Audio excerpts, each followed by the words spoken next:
Hello? Hey, glad you made it. How's the office look? It's nice and cozy, ain't it? I just wanted to make sure the office was big enough because small rooms just aren't good enough for the claustrophobic type.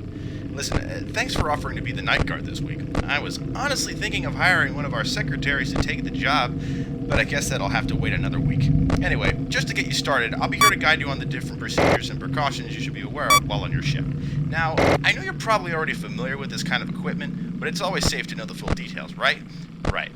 Oh, and also, I'd like to mention that as I give you your instructions, I'm going to record this call for future employees whenever they're on their shift without having to call them each night.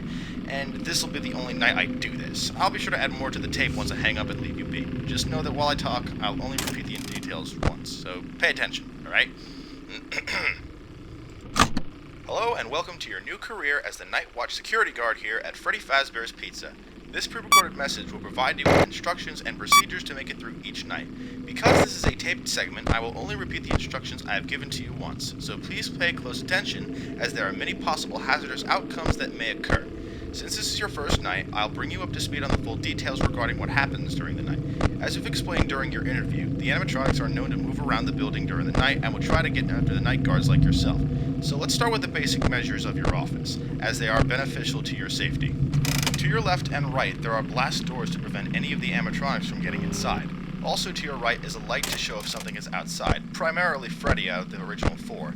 The next thing to go over are the vents behind you.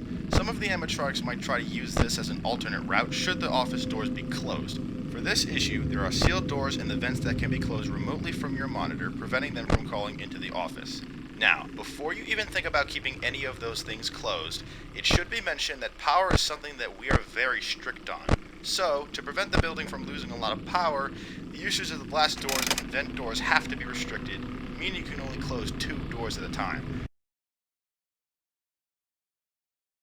As there is an auxiliary generator below the building that activates upon the main power deactivating, which is unlimited and you're still capable of protecting yourself, but the generator is very limited in what it can do for you, that being you can only close 1 door/vent at a time. So, to resolve this situation, if at any point an animatronic does get into your office when the auxiliary generator is on, you have a Freddy mask at your disposal to disguise yourself, and the animatronic should walk out if you put it on just in time. However, that brings me to Foxy. For some reason, the Freddy head won't work on him when he enters the office.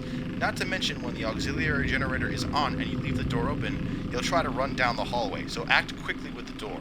Now let's remove it. And of course, be sure to use the Freddy head should the animatronics walk inside. With all that being said, good night and good luck.